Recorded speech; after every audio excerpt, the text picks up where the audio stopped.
मंच से, जिस जगह से हम बोलते हैं, हम जहां खड़े हैं, हम जहां बैठे हैं, अगर इस शब्द की यही पालना नहीं होती है तो संगठित नहीं हो सकते, और संगठित नहीं हो सकते तो हम संघर्ष नहीं कर सकते हमारे हक अधिकारों के लिए।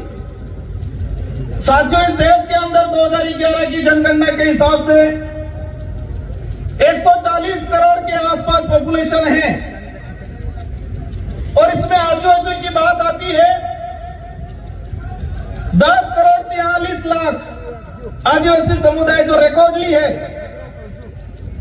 3 से 4 करोड़ से, और 5 करोड़ के आसपास संघर्ष कर रहा है। नॉर्थ ईस्ट का देख लो, साउथ का देख लो, हमारे गुजरात का देख लो, महाराष्ट्र का देख लो, और जो 13 करोड़ आदिवासी है, इनमें से अधिकतर संघर्ष कर रहे हैं। मेरे राजनीतिक जीवन में मुझे 2 बार विधायक बनने का अवसर मिला मेरे विधानसभा क्षेत्र की जनता की ओर से, और आप जैसे साथियों की बदौलत मेरे संसदीय क्षेत्र बांसवाड़ा डूंगरपुर की जनता की वजह से मुझे सांसद बन के अवसर मिला। मैं बैठे बैठे विचार कर रहा था, कई साथी पूछ रहे थे राजकुमार जी आपका नंबर कब आ रहा है। मैं मन ही मन हंस रहा था कि देश की संसद में रात की 1:30 बजे तक बैठता हूं तो हमारे आदिवासी भाइयों की आवाज उठाने के लिए, तो यहां पर मुझे 5 बजे तक बैठने में कोई दिक्कत नहीं है। जिस देश की संसद में भूखे प्यासे रात की 1:30 बजे तक बैठा हूं आदिवासियों की आवाज बनने के लिए, तो मुझे यहां पर रात की 6 बजे 7 बजे 8 बजे तक बैठने में कोई दिक्कत नहीं है। मन ही मन हंस रहा। मैं बात कर रहा था 13 करोड़ के आसपास आदिवासी है इस देश के अंदर रिकॉर्डली। पूर्व में पैसा कानून को लेके, 5वीं अनुसूची को लेके, फॉरेस्ट राइट एक्टों को लेके बात हुई, तो 13 करोड़ में से अधिकतर आदिवासी समुदाय संघर्ष कर रहा है। कोई आरक्षण के लिए कर रहा है, कोई अपना घर बचाने के लिए कर रहा है, कोई अपनी पहचान को जिंदा रखने के लिए कर रहा है, कोई जल जंगल जमीन के लिए कर रहा है।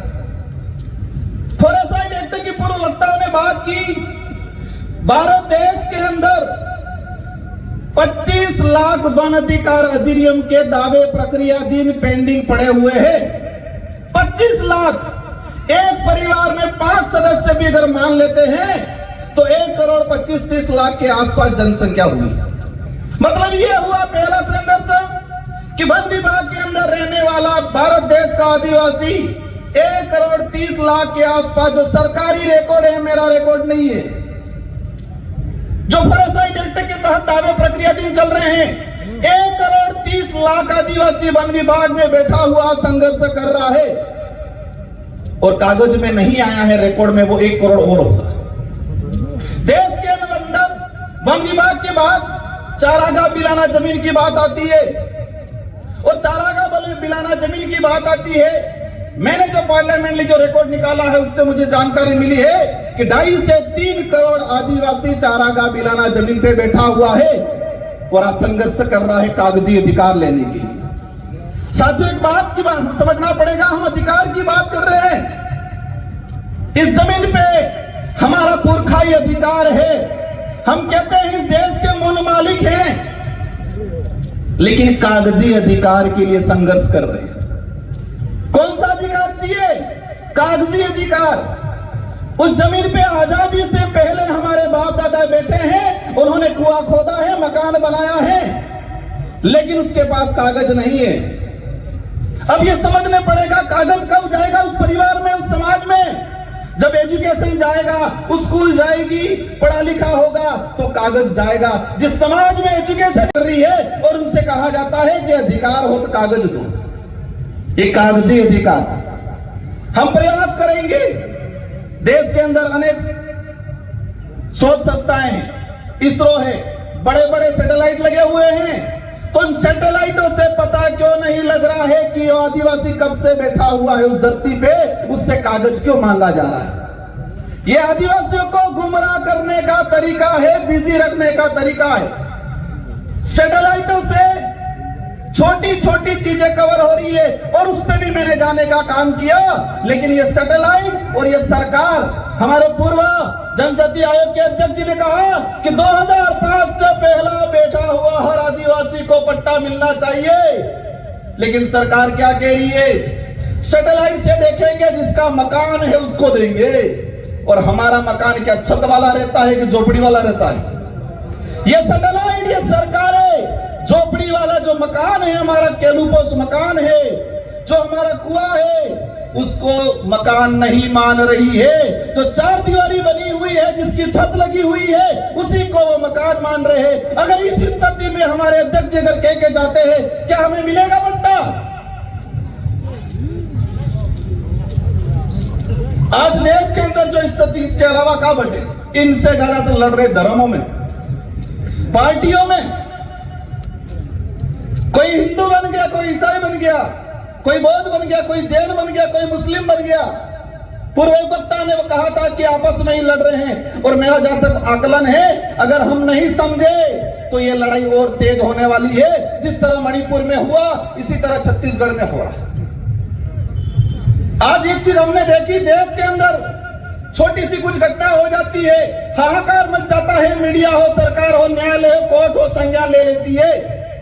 लेकिन आज भारत देश के अंदर पिछले 1.5 साल में 300 से 400 आदिवासी नक्सलाइट के नाम से मारे गए। इस पे किसी ने संज्ञान क्यों नहीं लिया? इसमें यहां पर भी बात नहीं हो रही है। हम कह रहे हैं एक तीर एक कमान, तो क्या छत्तीसगढ़, झारखंड, उड़ीसा वाले आदिवासी एक तीर एक कमान के अंदर नहीं आते? सलमा जुडो चला 2005 से 2008 तक छत्तीसगढ़, झारखंड के अंदर। मैंने पार्लियामेंट में क्वेश्चन लगाया, सरकार को पूछा कि सलमा जुडो चला अभियान, कितने आदिवासी मरे? सरकार के लिए हमारे पास कोई फेक आंकड़ा नहीं है।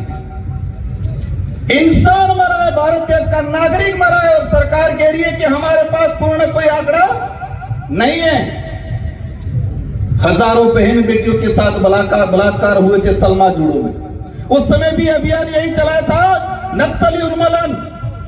आज भी अभियान चलाया जा रहा है, नक्सली उन्मूलन। अगर नक्सली उन्मूलन होना था 2005 से 8 तक सलमा जुडो चलाया, तब क्यों नहीं हुआ? आज अभी चला रहा है।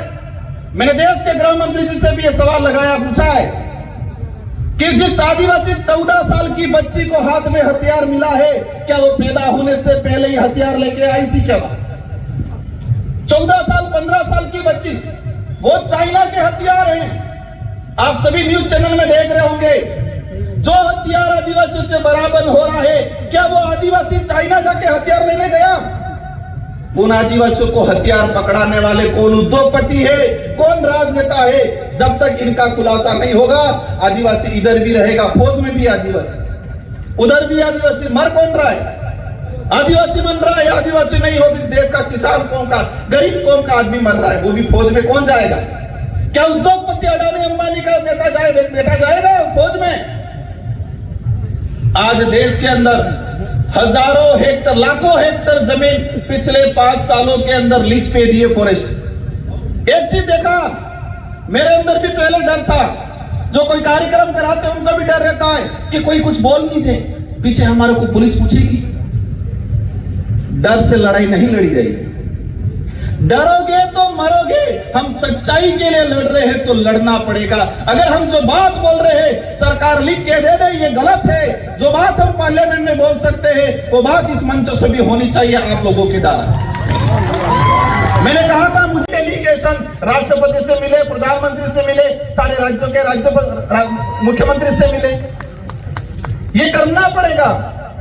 बाकी हम सांसद बन जाएंगे, विधायक बन जाएंगे, इनमें से बैठे फिर जो जिनके मंशा है वो बन जाएंगे, होना कुछ नहीं। देश के अंदर 47 आदिवासी सांसद आते हैं।